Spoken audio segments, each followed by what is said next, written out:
윤석열 명예훼손 허위보도 사건에 대해서 간결하게 핵심만 말씀드리겠습니다. 이 건의 핵심은 윤석열 정권이 처음부터 노린 것은 민주당과 당시 이재명 대표였고, 민주당이 마치 언론과 짜고 친 대선 개입, 여론 조작, 그 사건으로 몰고 가기 위한 것이었다라는 것입니다.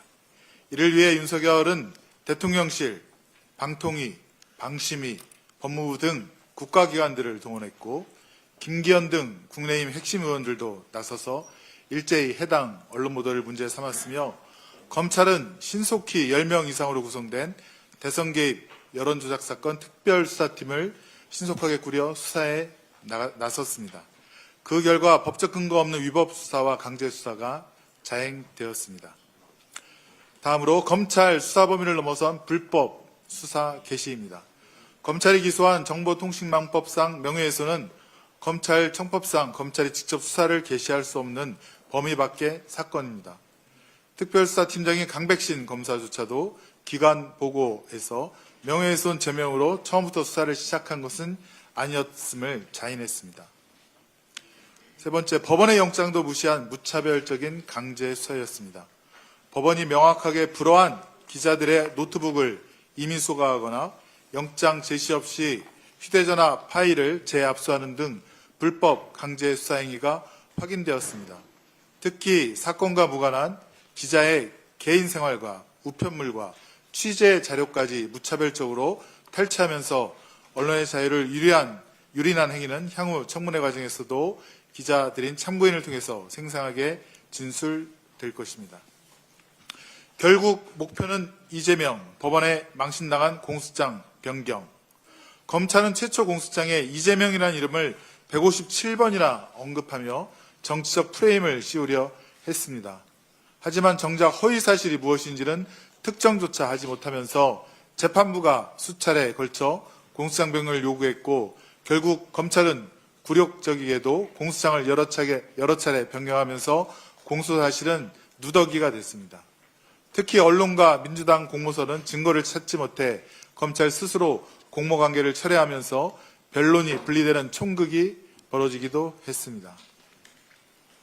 이 사건의 핵심은 2011년 당시 윤석열 부산저축은행 주인검사가 조우영 봐주기 수사를 했느냐, 부산저축은행의 불법 대출을 눈감아 주었느냐 여부입니다. 당시 윤석열 수사팀은 대장동 대출 브로커 조우영의 범죄 혐의와 자백을 확보하고도 그를 피의자로 입건조차 하지 않았습니다. 조우영이 윤석열 검사의 선배인 박영수 변호사를 선임한 직후 수사가 멈춰졌다는 의혹은 이번 명예훼손 재판 과정에서의 법정 증언을 통해서 더욱 구체화되고 있습니다.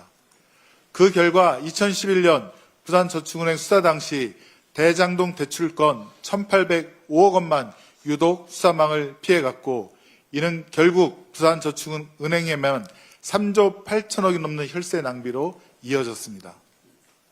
마지막입니다. 결국 정치권에서 사건을 프레임 짜고 정치 검찰을 동원해 무차별적인 강제 수사를 진행한 뒤 증거가 나오지 않았음에도 보여주기식 억지 기소로 이어진 윤석열 정권의 조작 기소라는 점이 확인될 것입니다.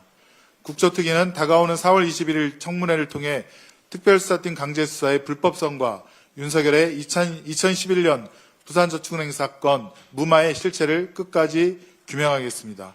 정치검찰의 조작수사와 언론탄압에 맞서 헌법 가치를 수호하는 데 모든 역량을 집중하겠습니다. 감사합니다.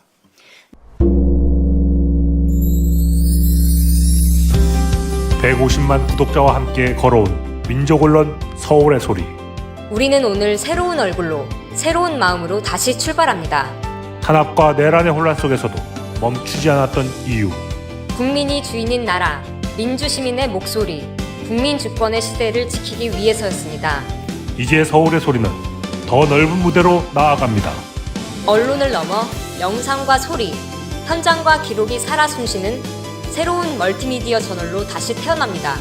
진실을 말하고 거짓을 바로잡으며 시민과 함께 만드는 언론. 그 사명과 각오를 마음에 새기며 서울의 소리는 오늘 또 한 번 새롭게 출발합니다. 함께 걸어온 길처럼 앞으로의 길도 시민 여러분과 나란히 가겠습니다. 서울의 소리, 우리가 다시 시작합니다.